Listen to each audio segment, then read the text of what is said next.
Good afternoon, everybody. Come on, guys. Good afternoon. Okay, thank you. All right. Okay, give the girl some love here. All right. So I wanted to start with some news at the top. Earlier today, President Biden vetoed SJ Resolution 11, the most recent attempt by congressional Republicans to pollute the air our children breathe. Just think about it. While millions of Americans were taking shelter to escape unhealthy wildfire smoke made worse by climate change, congressional Republicans were pushing a bill to repeal the president's efforts to make our air cleaner and safer. The Environmental Protection Agency put forward sensible standards to limit the pollution our trucks and buses emit into the air we breathe. The standards will prevent nearly 3,000 premature deaths, more than 6,700 hospital and emergency room visits, and more than 18,000 cases of asthma attacks. They'll also deliver up to tens of billions of dollars in annual public health benefits over the next 2 decades. So look, we just saw this month how disruptive climate change can be to our lives, our communities, and our economy. Schools were closed, outdoor events were canceled, flights were grounded, masks were back on, and many people had to remain indoors. That's what we saw very recently that you all reported on. So this is not the future we want for ourselves or our kids. President Biden won't let congressional Republicans take us backwards in our fight for cleaner air.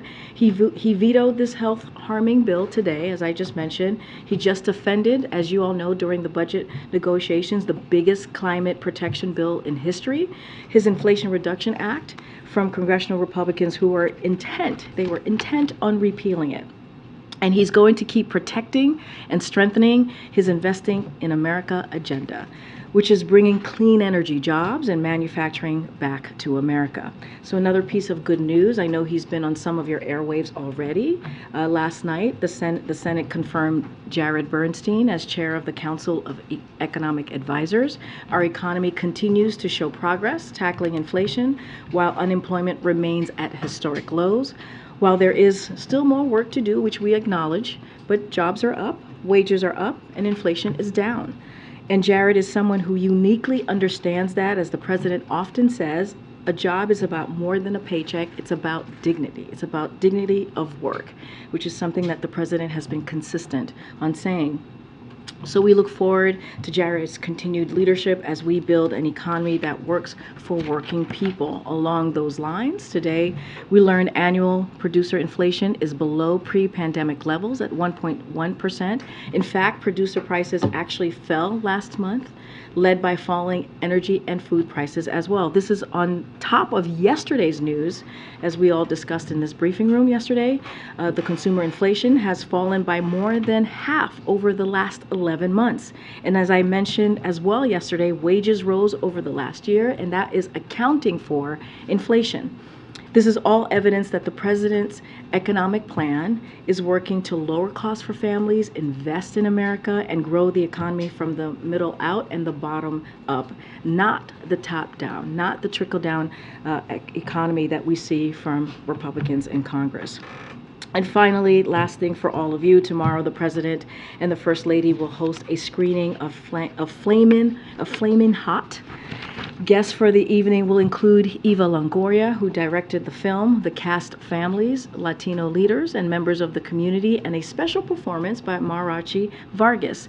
The Biden-Harris administration continues its effort to lift up and engage the Latino community by showcasing their stories and celebrating their contributions to our country. With that, Colleen, I haven't seen you in a while. How are you? I'm good. All right. I'm hanging in there. Good. Okay. What you got? Okay, so President Erdogan today indicated that NATO should not bet on Turkey approving Sweden's application before the summit. And then the Post was reporting that Senator Reich halted a U.S. arms sale to Hungary as punishment over its refusal to approve Sweden's application. So I wonder, is there concern over it being delayed ahead of the summit? Yep. So look, I mean, we have been very consistent here. We encourage Turkey to approve Sweden's application for NATO membership, and we have said that and been really clear, and they should do this without delay. I mentioned this yesterday. I'll reiterate it here. Sweden has fulfilled its commitment they made under the trilateral memorandum of agreement agreed with Finland and Turkey on the margins of the NATO summit that happened just last year in Madrid. As you all know, Sweden is we believe, a strong, capable defense partner that shares NATO's values and will strengthen the alliance that NATO currently has and also contribute to European security. So again, we believe Sweden should become a NATO member as soon as possible without delay, and will continue to be very public about that, as the president has been for the past several months, and continue to be very clear. Do you think there's a possibility it won't get sorted out before the summit? I think the administration had sort of hoped it would be figured out by then. So look, we are still hopeful that this will get done. I don't have a timeline, certainly. The sooner the better, as I said, without delay. And so we'll continue to be very clear. We'll continue to communicate that with Turkey, but I just don't have a timeline to share. Okay, one other question. So former President Donald Trump, I think yesterday, or yesterday maybe, said that if he were reelected, he would appoint a special prosecutor to go after Biden. I wondered if there was concern about this kind of rhetoric, especially considering sort of what we saw from on January 6th after a lot of sort of inflammatory rhetoric by Trump. So look, just a couple of things there. As you know, President Trump is a candidate, so I want to be very careful because right now he's speaking as a candidate, right? So we just don't want to comment on 2024. What we will focus on, what the president will continue to focus on, is delivering for the American people. I just laid out the PPI numbers and what that means for our economy, what that means for the president's economic policy, and how we believe his plans and his policy has continued to work the last 2 years. And we've created historic number of jobs as president in the last 2 years than any other president. 13 million, unemployment is at under 4%. These are all really important, and that's what the president's going to focus on. He's been very clear when he ran in 2020. It was about bringing the nation together, right? The soul of the country. That's something that's still a priority for this president. He's had multiple remarks on that particular issue. We know for a fact, right, this is something that Americans care about. We saw that in the midterm election. So the president's going to continue to be steadfast. He's going to continue to focus on what the American people want to see and want us to deliver on, and we're just going to stay steady.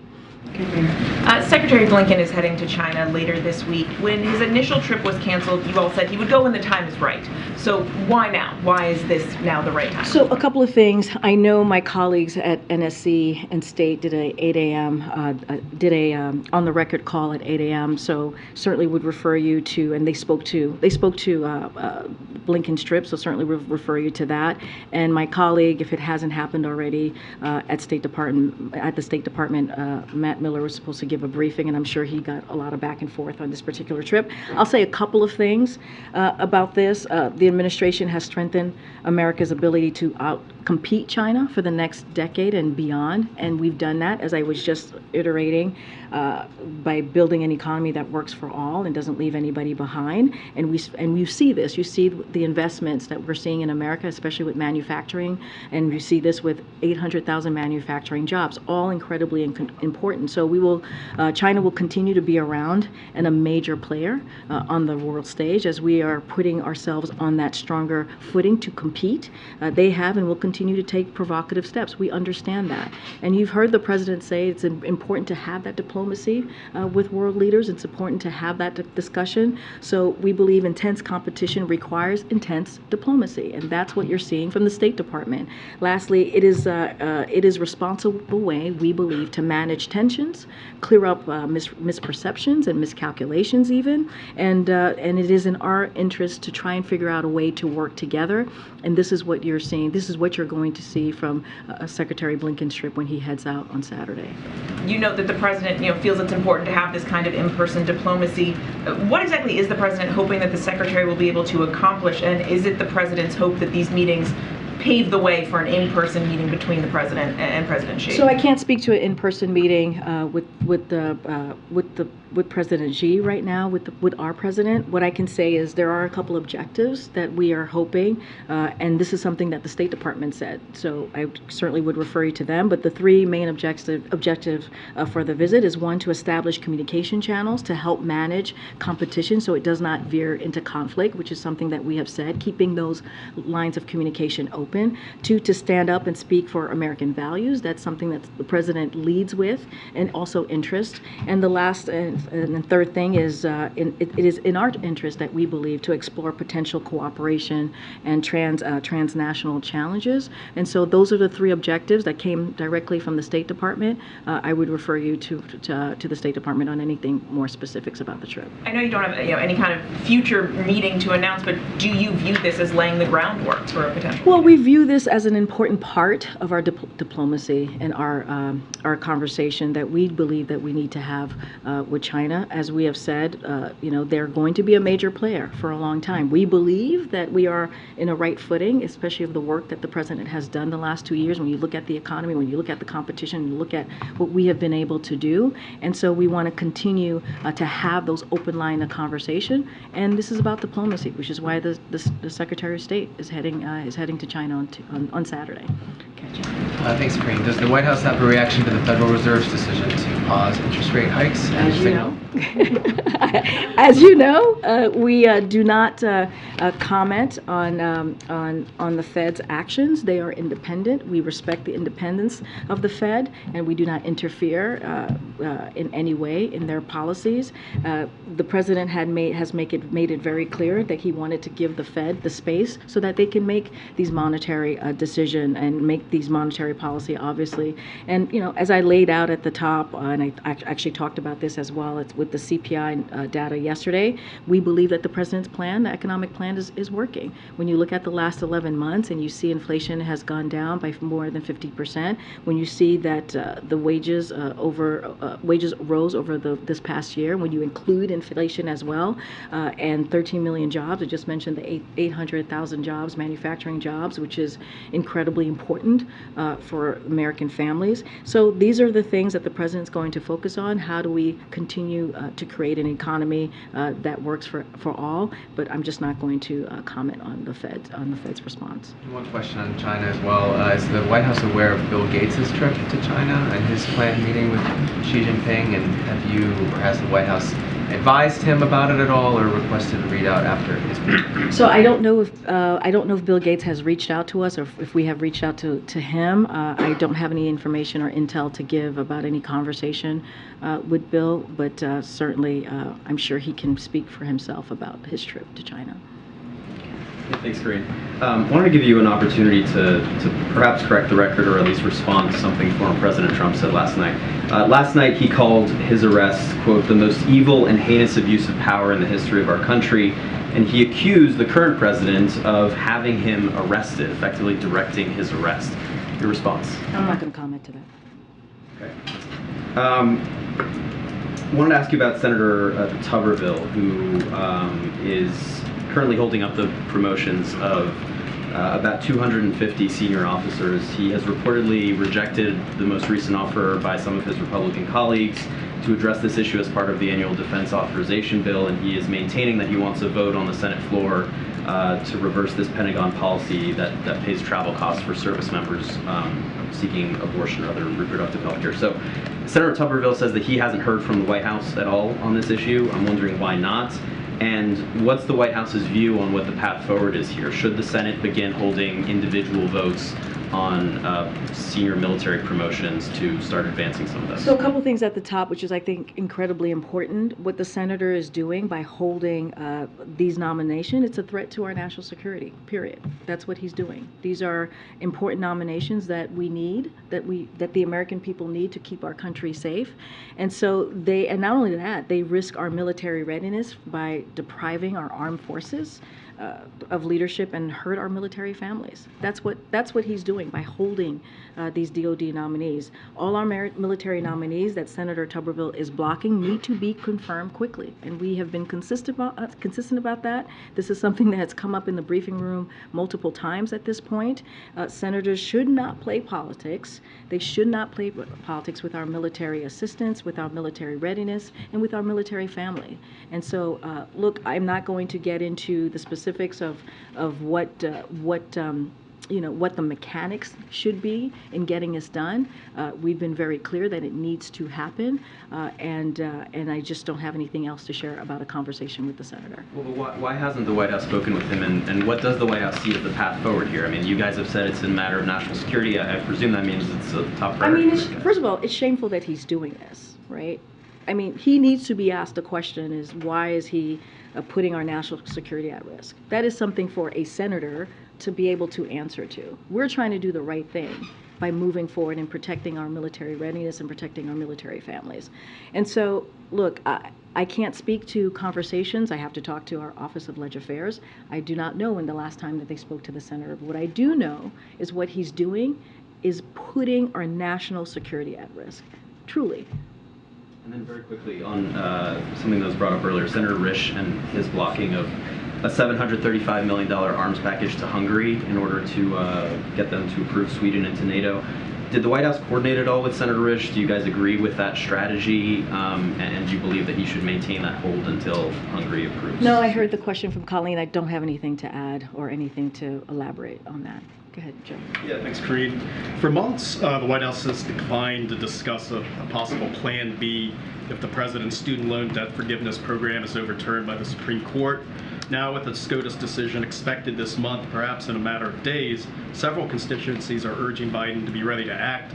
The NAACP, in a letter today to Biden, wrote, should the Supreme Court fail to uphold student debt relief, Black America demands that your administration pursue all legal pathways to make a permanent solution on student loan debt. Is the White House prepared to transition to an alternative method for student loan forgiveness if the president's plan is rejected in court? So look, we continue to be confident in our legal, kind of a legal pathway here. I'm going to leave it to the Department of Justice to continue protecting a plan that the president believes is incredibly important for American families. And I want to also be clear that the president recognizes the burden student debt has on tens of millions of Black Americans. That is something that he gets. That is something that he certainly has talked about, and which is why he secured the largest increase to Pell Grants in decades. That's something that he did very early on in his administration, and that is why he vetoed the most recent attempt by congressional Republicans to block his student debt. That was part of a major piece of contention during the budget negotiations, and the president protected that. And so he is certainly understand how important his plan is, which is why he put it forth, which is why he understands how much that means to everyday families, working people who makes less than $75,000. Remember, 90% of that plan is going to help those very people. So we believe in our legal pathway here, and so I'm certainly not going to get ahead of the Department of Justice. So as for whether there is a Plan B, if it is struck down, you still can't say whether there. I'm just saying that we're going to focus on the fight that's in front of us right now. Local outlets in Connecticut are reporting that the president will attend a National Gun Safety Summit later this week. There seems to be little momentum in Congress for any sort of new bill that we saw recently. Right now, is the White House purely in an implementation sort of phase when it comes to gun control? Or is there anything else the White House can do in the meantime besides just calling on Congress for additional action for gun control? I mean, Zolan, I appreciate the question, but let's not forget what this president has done that has been historic when it comes to dealing with gun violence. Let's not forget that more than 24 pieces of executive actions that he's taken because Congress has not acted in the way that we fully believe that they can. We appreciated the bipartisan bill that was passed almost a year ago. It's going to be on, I believe, on Friday. It will be a year ago that the president signed that into law. That's great. And it was 30 years in the making, really, right? It took 30 years before we got there. But there's more that needs to happen. There's more that needs to happen to keep our community safe. And so to your question, look, he's going to use the bully pulpit. He's going to go to Connecticut. He's going to continue to talk about the importance of Congress moving forward. But also, states have taken action. Let's not forget, Connecticut has taken actions, and there's been multiple states have actually done the work to ban assault weapons, do red flags, and do other things that are incredibly important that's going to protect communities. And so we're going to lift that up as well. Now, what we're asking for, obviously, is for the federal government to take additional actions. But let's not forget what states have been able to do over just the last several months on protecting their community. What we're asking is for the federal government to take additional actions. That's exactly right. But can any of those actions at this point, while noting the legislation that was passed already and the implementation ongoing of that package, can any of those additional federal actions at this point be done solely through executive action? So look, I mean, the president's always going to look for ways to take additional actions, obviously, right? When you do more than 24 executive actions, clearly we're always going to figure out what else we can do to protect communities. So that is something that certainly our team is going to look at. But let's not forget that states have been able to take action, which is really important too, and that's been just over the past several months. And so, look, we're going to continue to ask Congress to act. I've been asked what other priorities that this president has as it relates to legislation. That's one of them. We just got to continue to build on what he was able to sign last year. Anything additional, I just don't have anything to share at this point. Okay, Tyler. Thanks, Karine. Last night, Fox News ran a chyron that referred to the president as a wannabe dictator, and I'm wondering if the White House has any comment on that. So look, there are probably about 787 million things that I can say about this that was wrong about what we saw last night, but I don't think I'm going to get into it. There's no comment the White House has on. I think I just commented. Thank you, Karine. So without talking about the decision today by the Fed, obviously the hikes impact the U.S. economy. So can you talk about the delayed effects of previous hikes and when you think you'll be able to have a very clear picture of how the economy and inflation are doing? So I'm just not going to get into economic forecasting from here. What I will say, and this is something that the president has said himself, we believe that recent data is more proof that the economy, that his economic plan is working. When you think about PPI, you think about CPI, you think about the jobs numbers. We believe that it's what he is doing is creating jobs and also helping to lower costs, and that is the most important thing that we think the Americans want us to see. And so, look, fighting prices certainly continues to be a main priority for Americans, and also certainly a top priority for us. And so we're going to continue to do that, to do everything that we can to lower costs. But we are encouraged by the data. I'm just not going to get into forecasting any type of data points on the economy. I'm going to leave that to the experts. Okay. And then on Saturday, President Biden is scheduled to go to Philadelphia. So I wonder, since he's going to be there, does he plan to survey the I-95 collapse? I don't have anything to report at this time or to share about a change in his schedule. Thank you. Getty. Karine, this White House is recognizing Juneteenth, which is Monday. And with that said, the issue of reparations continues to be something that is being parsed out on the other side of Pennsylvania Avenue.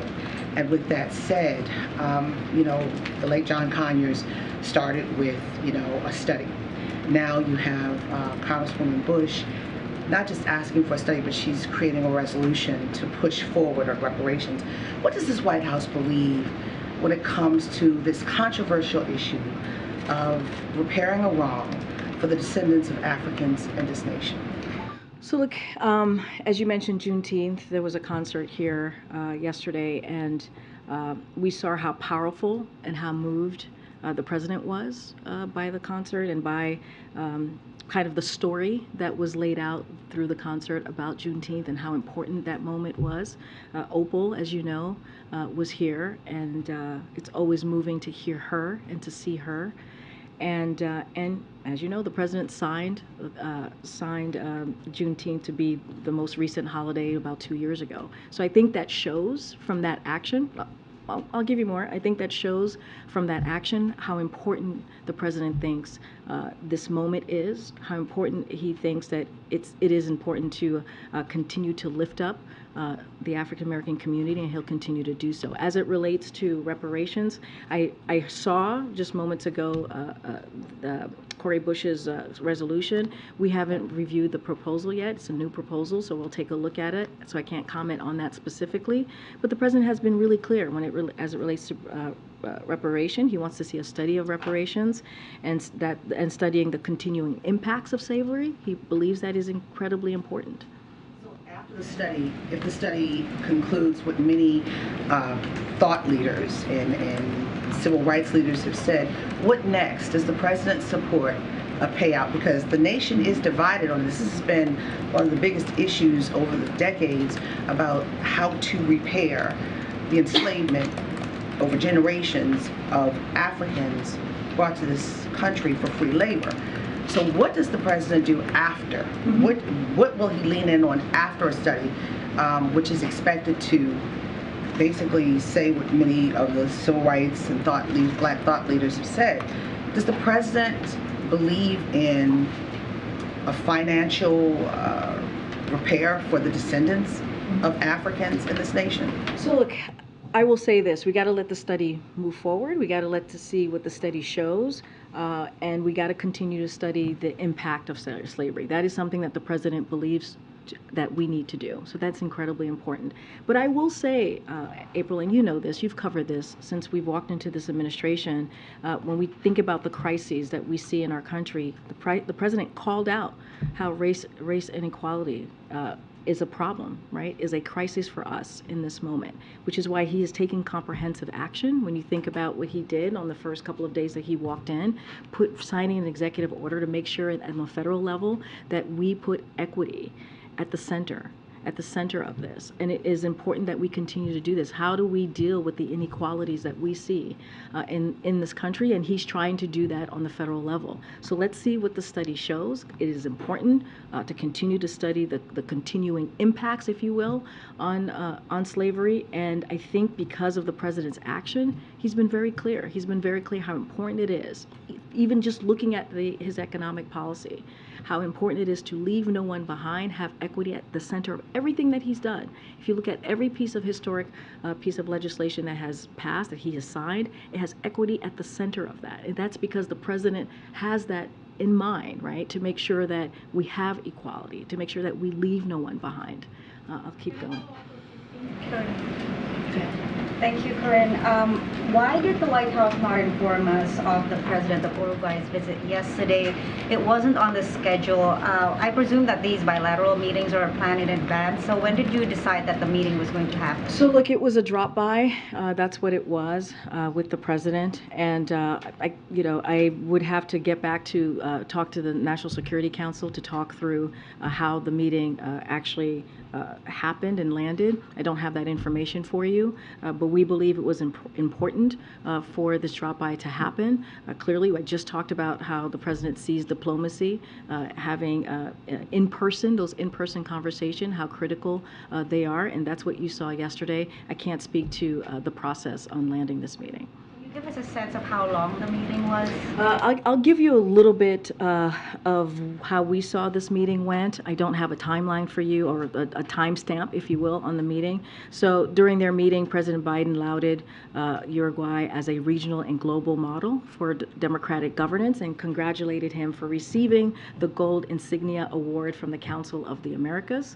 President Biden and the President of Uruguay also discussed their support for Ukraine Ukraine, principled defense for fundamental freedoms in Venezuela, and commitment to ensure the Americas' partnership for economic prosperity accelerates regional integration, inclusive economic prosperity, and greater opportunity through sustainable trade and investment. So the two presidents also explored ways to expand our bilateral economic relationship, increase joint efforts to combat climate change, and further strengthen security operation, and that is what came out of this meeting.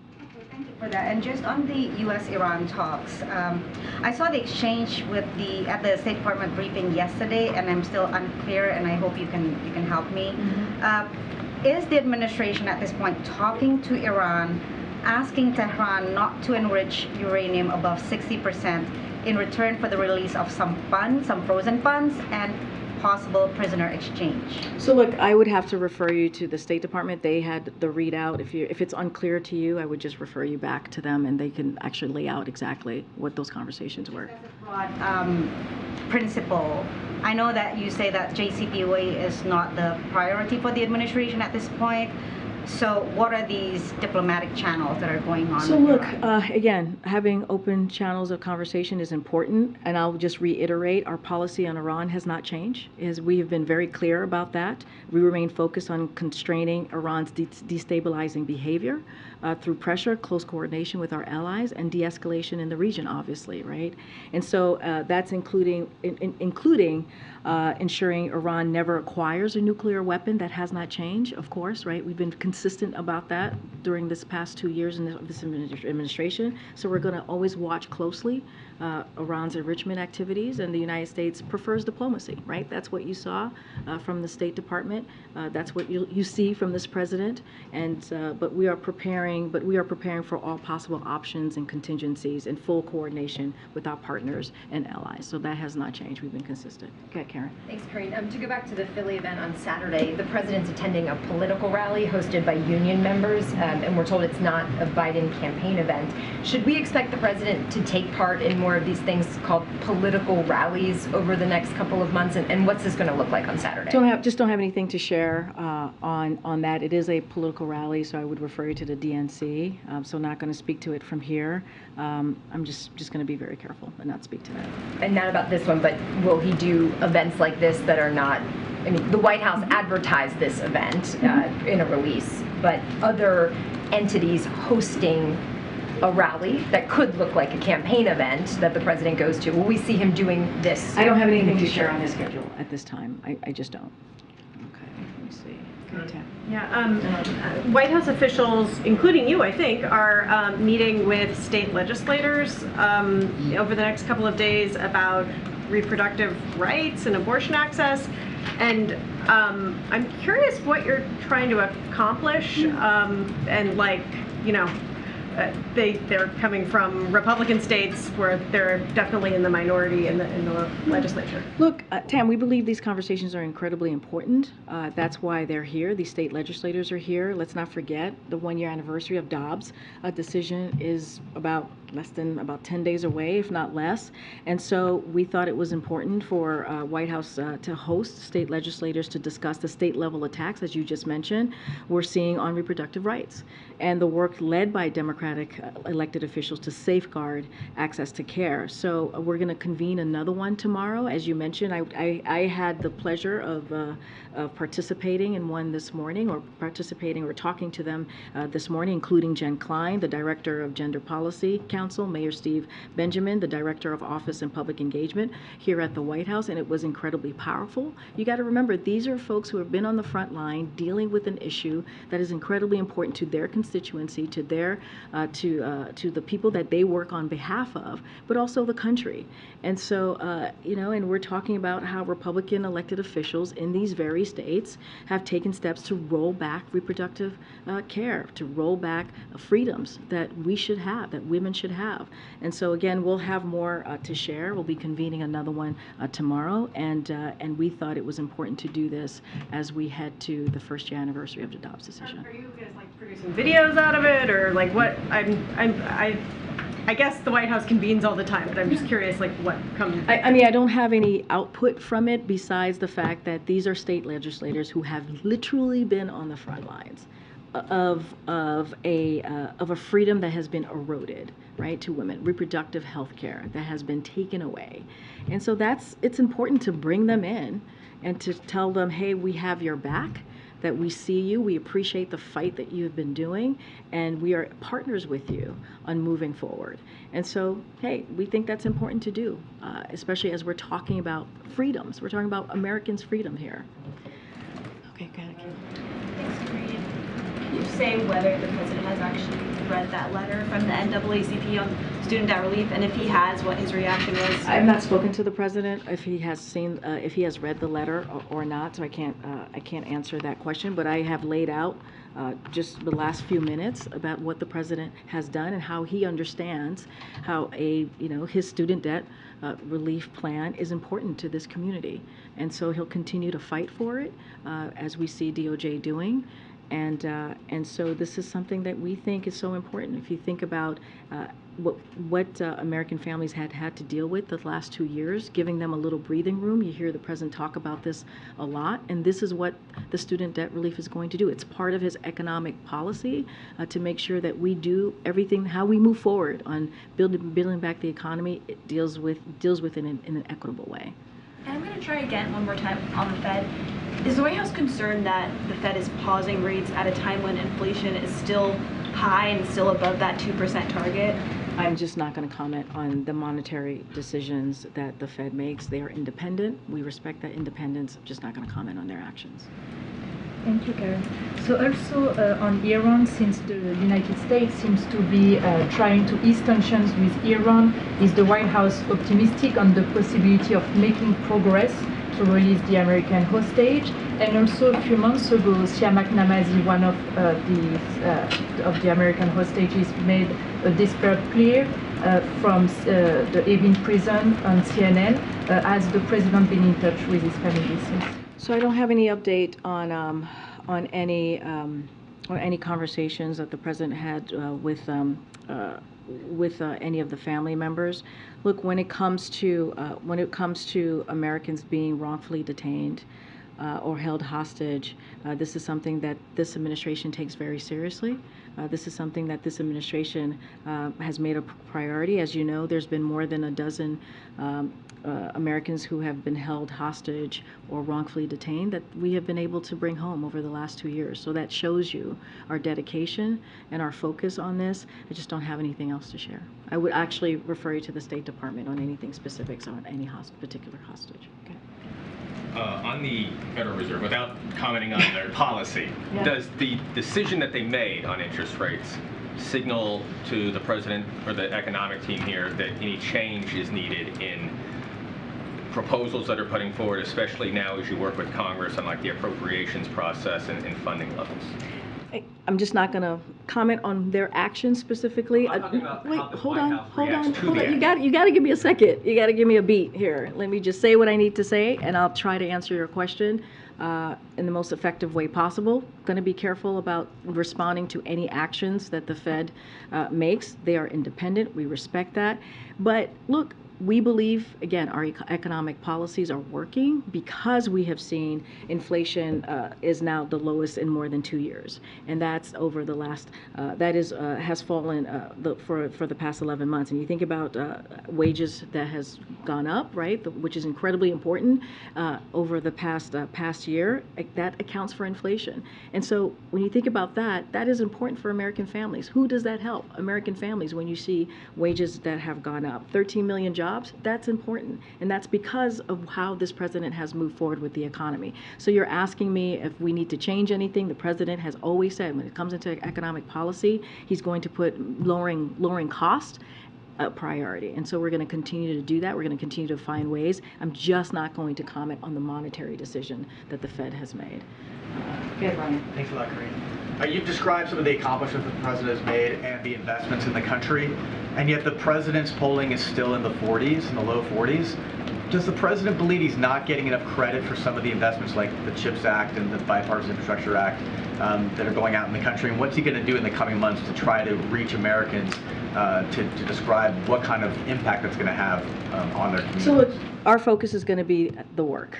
to get this done, the work to lower costs, and we know that there's more work to do. And we know that sometimes there are some Americans here in this country who feel, who are feeling the economy a little bit differently, who feel like that there's more work that can be done. And so here's what we're going to continue to do, right? We're going to continue to take on Big Pharma to lower prescription drugs, and that is something that we have been able to do, and that's capping insulin at $35 a month. Investing in America to lower energy costs, fuel our manufacturing reinsurgence, and create jobs. More than $470 billion in private sector investments in manufacturing and clean energy. That matters, and so that's what we're going to continue to do. And look, it's completely opposite of what Republicans in Congress want to do. They want to reward the wealthy, the corporation, give them a tax break. That's what we have seen from them, and that's why the bipartisan budget deal that the president was able to do is so important, because he was able to protect programs that are so important and critical to American families, critical to veterans, critical to seniors. So what they can expect from this president is a president that's going to continue to fight for them, and he has shown that by his actions. Go ahead, John. Thanks a lot, Karine. The Secretary of State's upcoming two-day visit to China is very noteworthy in the sense that a U.S. Secretary of State hasn't traveled to China since 2018. What's the overall goal? I mean, I just look. State Department has talked about it. I just spoke about it from this podium just moments ago about the objectives and the goal. We think it's important. This president thinks it's important to have diplomacy, to continue to have those conversations with a country that's going to be a major player on the world stage, right? But we've been very consistent. We believe we've strengthened America's ability to outcompete China because of the economic actions and policies that we have taken, and we think it's important to have those open lines of conversation, keep those channels open. And so we're going to continue to do that. Diplomacy is important. He is, as you just stated, Blinken is the Secretary of State. That is one of his jobs, right, to have those conversations. And so those are the objectives, and we're going to continue to move forward in that direction. It's a very complex relationship, the U.S. and China. There's trade, there's national security, there's human rights. I'm curious, do you, as the administration, view China as you described, a competitor, or are they also an adversary? Look, what we see right now is that they're certainly going to be a major player, right? They're going to continue to be around. And so because of that, we need to do our part, right, and have that diplomacy, have those conversations, and continue to strengthen our hand. America's ability to outcompete China, which we believe we have put ourselves in a good footing to do that. So we're going to have the conversation, continue to open the lines, the channels to have those conversations, and I think that's what matters. I think that's what the American people want to see. Go ahead, Courtney. Thank you. What's the status of the Pandemic Preparedness Office now that Dr. Jha is leaving? So as you know, we're looking to hire a director of that office. That office, one of the reasons that office exists is because it was mandatory, clearly, as you know, by Congress, and we think it's important to make sure that certainly we have the right person to do the job. As it relates to the COVID response team, there is a small team that still very much exists, and so we're going to continue to do the work that this president has done this last 2 years to beat COVID back, which we have been able to see, right? Which he has been able to accomplish, and so I'll just leave it there. Artificial intelligence, I also wanted to ask, I know that most of the activity at the White House on that has been going out of the Office of Science and Technology Policy.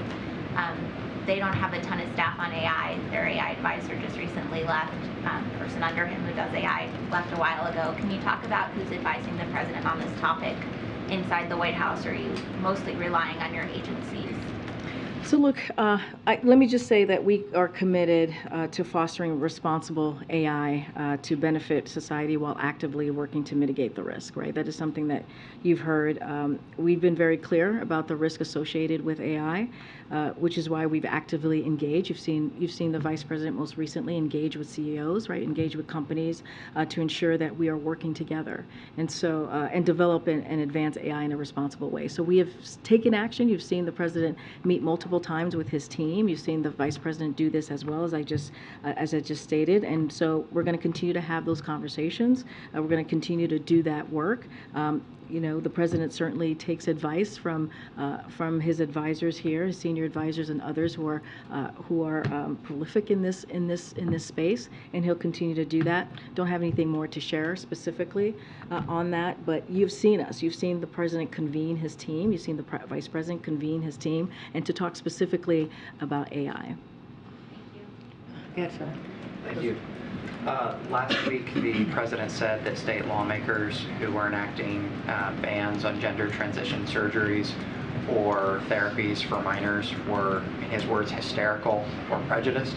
I'm curious, will he withhold Medicare funds or restrict federal health care dollars in some way in response? I don't have anything to add to that. Okay. Good. And then when the president made those remarks, he was standing next to the prime minister from the United Kingdom, and afterwards the United Kingdom announced that they were going to be placing a ban on puberty blockers for minors in most cases.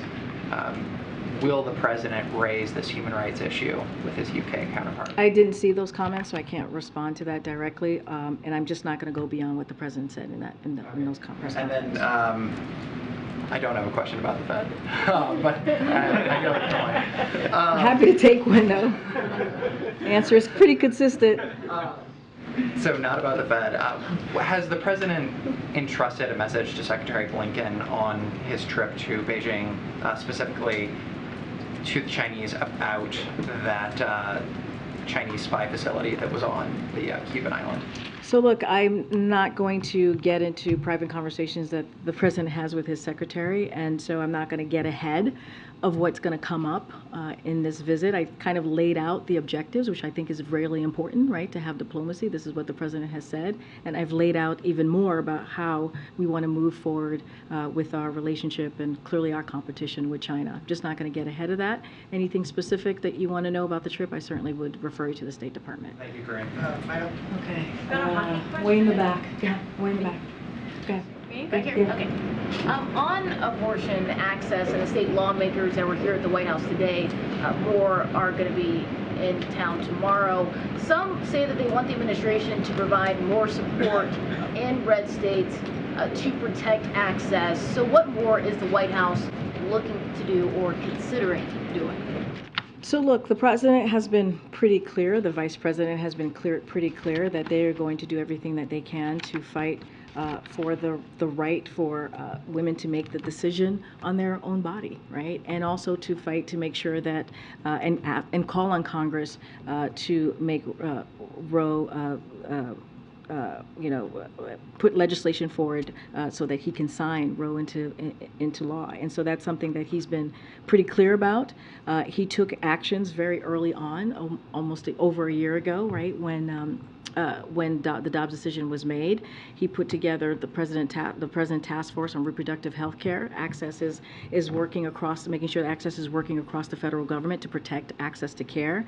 The president has signed 2 executive orders to protect access to abortion and contraception, support a woman's right to travel for medical care, strengthen privacy measures, and address discrimination in health care.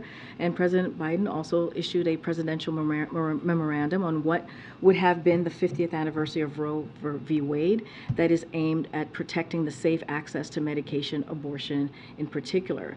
But the bottom line is what we're seeing from Republicans. They want to continue to ban a freedom that women should have. They want to do a national ban. We've seen the bans in states across the country, and the president and the vice president have been very clear. They're going to continue to fight. You've heard from the vice president multiple times. She's kind of led in this space and has been incredibly powerful and I think impactful in speaking on this issue. You've heard the president speak on this as well. And so I think by having, we believe, not me, but we believe by having the state legislators here today and tomorrow to listen to them, to hear what it is that they're experiencing on the ground, to get a sense of how else we can be helpful, in what ways we can partner is actually really important. And so that's what you're seeing from this administration, and that's what we're going to continue to do. I think we've taken action. We've been very loud and clear about this, and we'll continue to do so. Madam? One more. Stanley Okay. Okay, madam, want to hear the back? Oh my gosh, guys. I'm trying to call on people I haven't called in a while. Go ahead, go ahead. No, right, yep. No, I just called on you earlier this week. Go ahead. So just one follow-up on the abortion meetings today.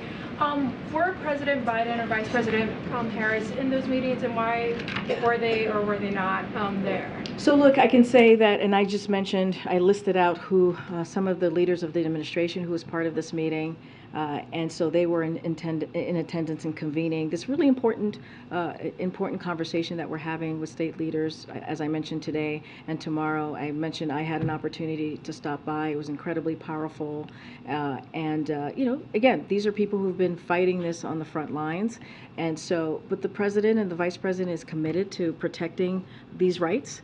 They're committed and doing everything that we can from the federal government. So I don't have any readouts clearly to offer with this event or anything new about tomorrow.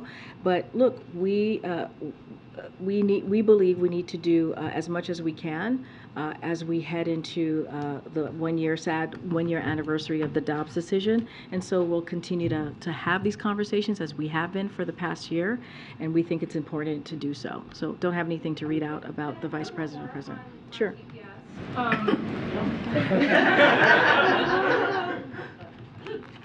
The poor guy thinks you're laughing at him. It's terrible. Hello. Hi, Karine. I'm Dennis House with WTNH, the ABC station in Connecticut. And as you mentioned, the president is coming here on Friday for Senator Murphy's gun summit at the University of Hartford. And I'd like to know, why is Connecticut so important to the president to make this argument for more gun control and more gun safety? Okay. And just Dennis House, right? Yes, Dennis House. Okay. Good to see you, Dennis. Thanks for. Nice to see you, and thanks for your time today. Okay. So look, we were talking about earlier, moments ago, about the importance on the work that we need to continue to do, to talk about the work that we need to continue to see on protecting communities. And so the president believes that this is a critical trip, an important trip, as we see the upcoming anniversary of the Bipartisan Safer Community Act, which resulted in decades of work. We hadn't seen bipartisan legislation on really dealing with gun violence in 30 years, and this is something that the president was able to do. Let's not forget the more than 24 pieces of executive actions that he was taking. So he's going to highlight the progress at the state level and call for state legislators across the country and Congress to take additional action. That's what you're going to hear from the president. Connecticut has been a leader on gun safety legislation in the decade following the tragedy, as you know, at Sandy Hook. And just over a week ago, the governor of Connecticut, Governor Lamont, signed a gun violence prevention bill, which contains more than a dozen measures to improve gun safety, including strengthening the state's ban on assault weapons and secure storage requirements. So the president believes it's important to highlight the states that are actually doing the work and getting this done, since we're not seeing more action from Congress. And so this is going to be an important, we think, conversation, important opportunity, the president to highlight in what ways that we can protect our communities, protect our schools, protect our grocery stores, protect our churches, as we've seen continuous gun violence in our streets. Well, we welcome him to our great state, and Karine, thanks for your time. I appreciate it. Thank you so much, Dennis. Have a good rest of your week. You too. All right. Okay, I think I have to go. I'll take one last question. I haven't seen you in the briefing room before. Hello. I'm wondering if you could comment on the planned endorsement from the AFL-CIO on Friday, the earliest that union has entered into the endorsement business in the presidential race. So, as you know, I can't speak on the 2024 election because of the Hatch Act, as everyone knows in this room, and we discussed fully yesterday. So I'm going to continue to stay focused and steadfast on that. So I would refer you to the DNC or the campaign. Thanks, everybody. Appreciate it.